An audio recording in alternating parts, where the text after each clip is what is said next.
Halo guys, lanjut lagi kita Battle to the Heaven.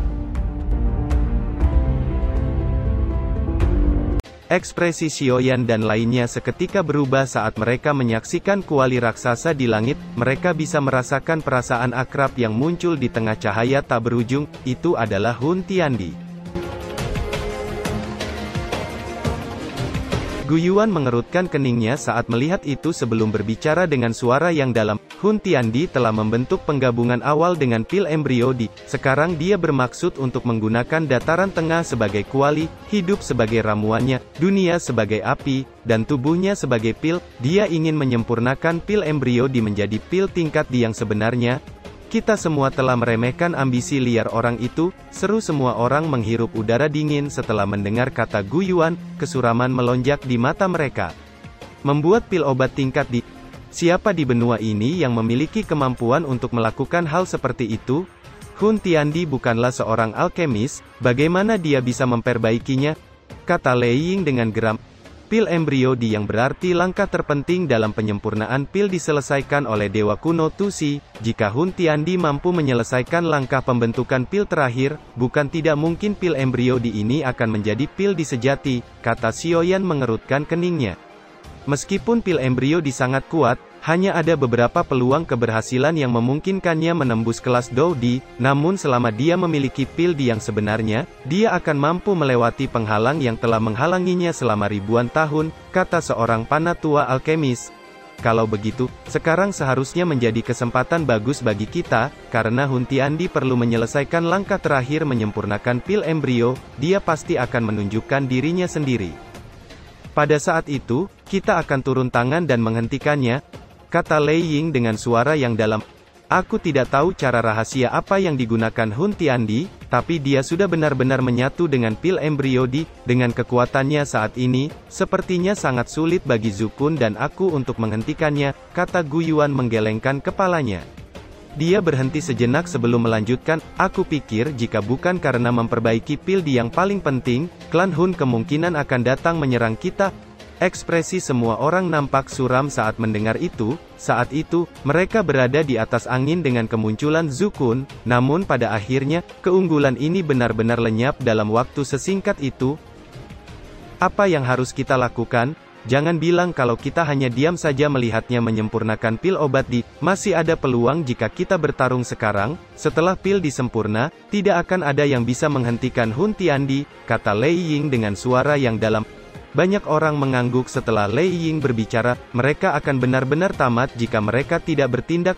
Gu Yuan meletakkan tangannya di belakangnya, ekspresinya nampak suram saat dia menatap kuali besar. Kita akan menunggu dan melihat, memperbaiki pil di bukanlah sesuatu yang dapat diselesaikan dengan mudah, kita perlu menunggu waktu terbaik untuk menyerang, kata Gu Yuan.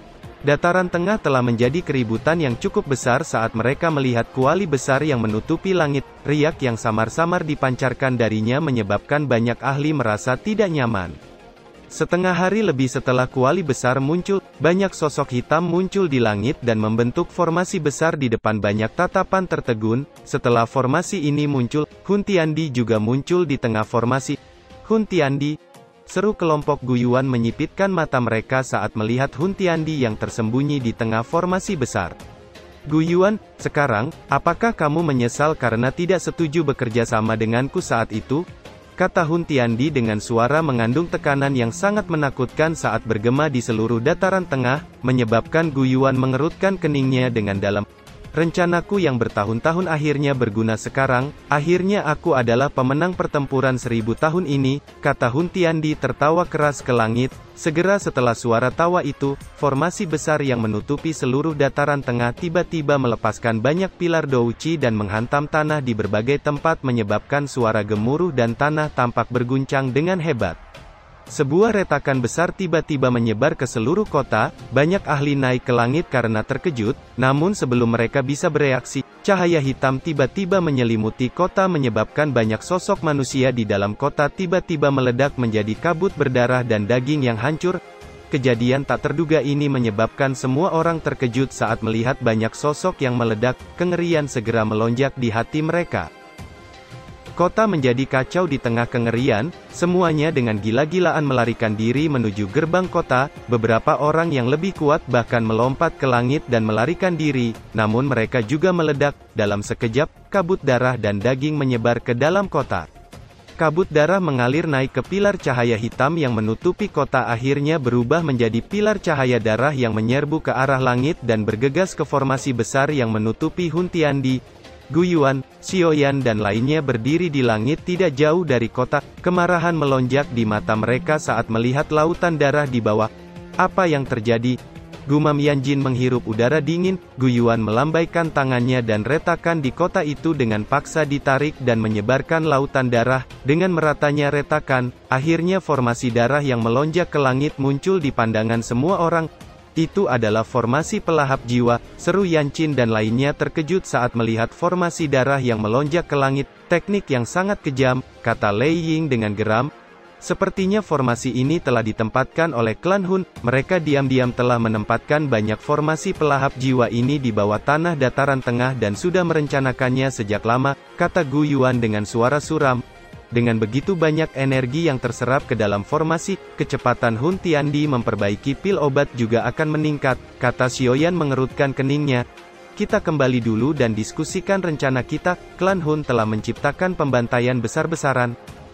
Itu bisa dianggap musuh semua orang, jika kita mengumpulkan kekuatan semua orang, itu mungkin bisa melawan mereka, kata Gu Yuan melambaikan tangannya dan bergegas menuju markas, semua orang segera mengikuti di belakang. Xiaoyan melihat mereka yang bergegas ke markas dan menghela nafas berat, meskipun mereka memiliki kekuatan dalam jumlah besar, namun kekuatan Hun Tiandi sendiri kemungkinan besar akan mampu melawan semua ahli di benua ini jika dia mencapai Doudi.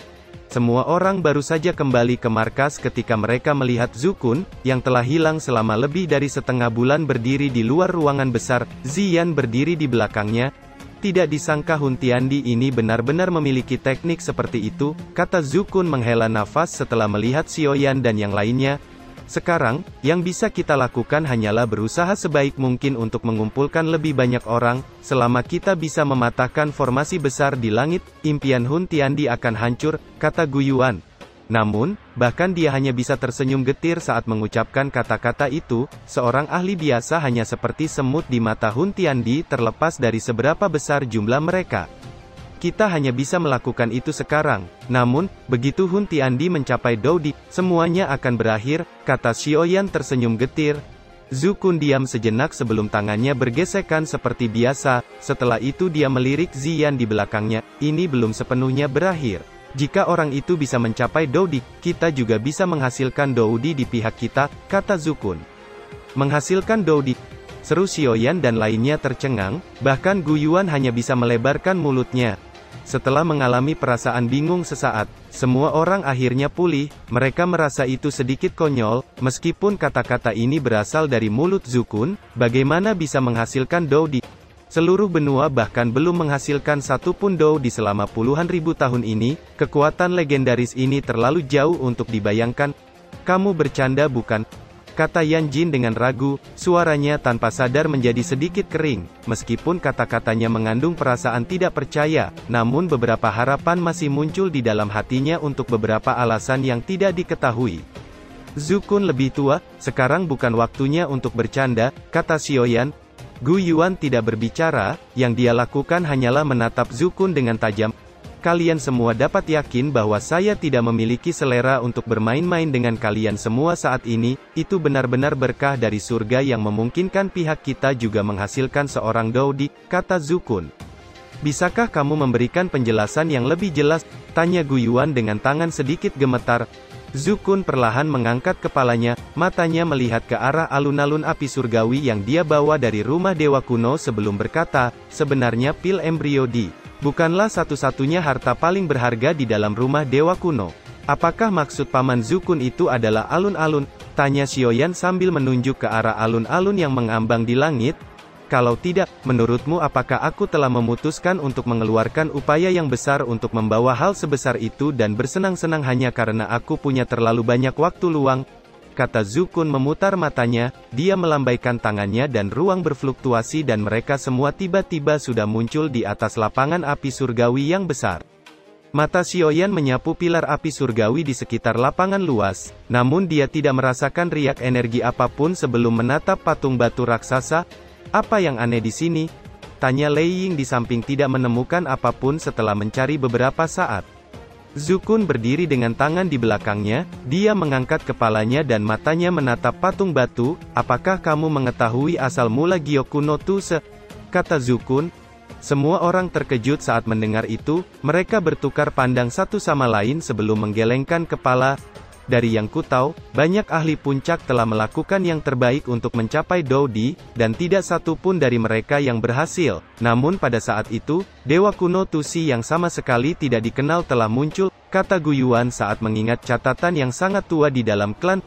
Xiaoyan sedikit mengerutkan keningnya saat berkata, dikabarkan akan ada 2 matahari muncul di langit dan benua runtuh saat Dewa Kuno Tusi mencapai Doudi. Lautan api tak berujung turun dari langit dan menyelimuti setengah dari benua Douchi dan menggerakkan semua ahli pada saat itu, namun Doudi itu tiba-tiba menghilang.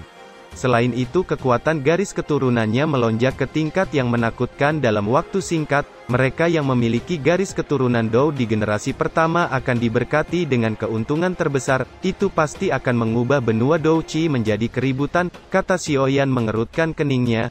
Seharusnya begitu, namun, kita tidak dapat mengesampingkan kemungkinan tidak ada yang menemukannya. Apakah yang aku katakan benar? Kata Gu Yuan mengangguk dan menoleh ke arah Zukun. Kurang lebih seperti itu, kata Zukun dengan kedua tangannya di belakangnya. Dia melihat patung batu besar itu dan tiba-tiba mengubah topik pembicaraan. Ada total 23 jenis api surgawi. Tahukah kalian api surgawi apa di peringkat pertama? Kejutan melintas di hati Xiaoyan saat mendengar itu. Meski dia memiliki pemahaman yang besar tentang api surgawi, namun dia juga tidak tahu apa-apa tentang api surgawi peringkat pertama. Apakah Paman Zukun tahu tentang api surgawi peringkat pertama? Tanya Xiaoyan penasaran. Senyuman aneh terangkat di wajah Zukun setelah dia mendengar itu. Di mana ada api surgawi peringkat pertama di benua ini? Kata Zukun menyebabkan semua orang tercengang dan mengerutkan keningnya dan mencoba menyangkal jawabannya. Namun mereka tiba-tiba menemukan bahwa mereka tampaknya tidak menyadari apa peringkat pertama itu. Mungkinkah api surgawi teratas hanyalah legenda? Semua orang memiliki jiwa mereka sendiri, begitu juga dengan api surgawi, kata Zukun tampaknya menyadari keterkejutan di hati semua orang sebelum melanjutkan berkata, dari apa yang ku tahu, pernah ada api surgawi yang terbentuk di dunia ini yang dibuat dalam 1000 tahun, dan memperoleh jiwa setelah 10.000 tahun dan dilatih untuk waktu yang sangat panjang hingga akhirnya menyebabkannya sedikit bermutasi. Semua orang sadar bahwa api surgawi yang bermutasi jarang akan meninggalkan tempatnya, namun nyala api ini berbeda. Setelah memiliki kecerdasan, ia melakukan perjalanan ke arah magma dan menjelajahi bawah tanah selama 1000 tahun dan melahap api untuk bertahan hidup. Api surgawi yang dilahapnya semua memiliki peringkat, total ada 21 jenis api dimakan olehnya, kata Zukun. Melahap energi, sepertinya hanya api hitam yang mampu melakukannya, kata Xiaoyan.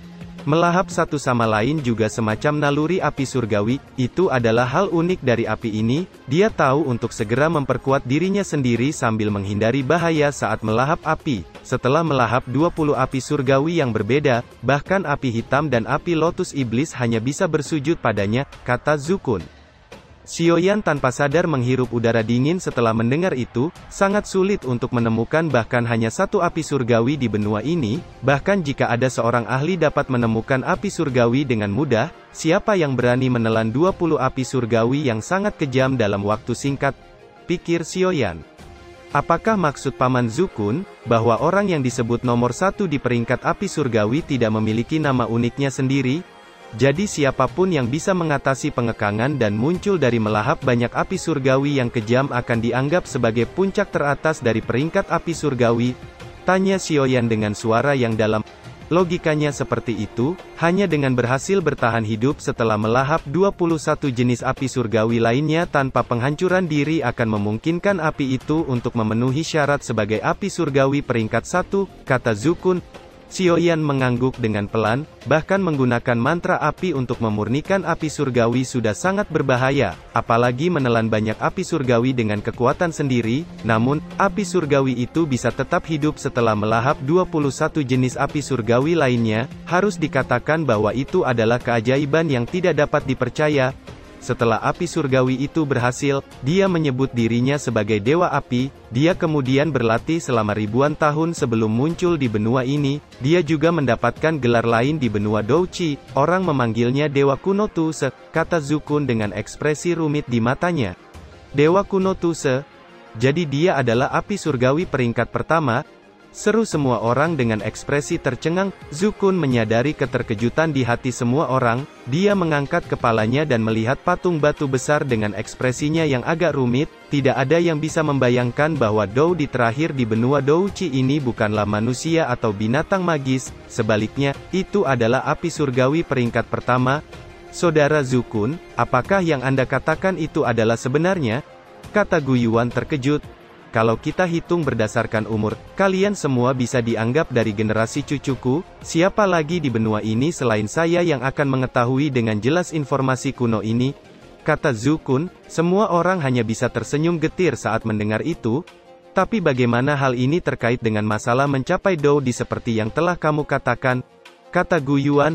Ada dua hal di dalam rumah dewa kuno yang paling berharga, salah satunya adalah pil embrio di tangan Hun Tiandi, yang kedua adalah, kata Zukun berhenti sejenak, matanya menatap tajam ke patung batu setinggi 100.000 kaki di depannya sebelum berbicara, yang kedua adalah inti energi yang ditinggalkan oleh dewa kuno Tuse, kata Zukun tersenyum. Inti di. Gumam semua orang bergetar saat mereka mendengar itu. Inti adalah hal paling berharga di dalam rumah dewa kuno. Bahkan pil embrio sedikit lebih rendah. Jika kita bisa mendapatkan inti ini, kita juga akan bisa menghasilkan Dou di. Pada saat itu, bagaimana jika Hun Tiandi berhasil menembus Dou di dengan mengandalkan pil obat di? Kata Zukun. Mata semua orang tiba-tiba menjadi cerah setelah mendengar itu. Harapan terakhir akhirnya muncul di hati semua orang. Lalu di mana inti itu? Bagaimana kita bisa mendapatkannya? Kata Guyuan yang matanya berkedip karena kegembiraan. Namun, dia merasakan ada yang salah setelah dia mengatakan itu dan segera berbicara ke arah Zukun. Saudara Zukun, mohon jangan salah paham, kami tidak akan mengetahui hal ini jika Anda belum memberitahu kami. Orang yang memiliki kelayakan terbesar untuk mendapatkan warisan ini pasti Anda. Tujuan kami hanya untuk melawan klan Hun, kami tidak ingin merebut apapun, kata Guyuan. Saudara Guyuan tidak perlu berbicara seperti ini, aku tidak akan begitu sopan memberikan kesempatan kepadamu jika aku bisa mendapatkan inti di. Sebaliknya, aku sudah lama sekali akan memurnikan dan menyerapnya. Bagaimana seseorang bisa mendapatkan warisan Dewa Kuno Tusi dengan cara yang sangat sederhana? Aku telah menghabiskan semua upaya selama waktu ini, tetapi akhirnya tidak mendapatkan apa-apa, kata Zukun dengan getir. Boleh saya tahu di mana inti di ini? Tanya Guyuan terkejut. Zukun berjalan menuju patung batu sebelum menepuknya dengan tangannya. Ada di dalam sini, namun tidak ada yang bisa memasukinya. Biarpun kita berdua menyerang dengan kekuatan penuh, kita tidak akan bisa menghancurkan patung batu ini, kata Zukun dengan suara yang dalam.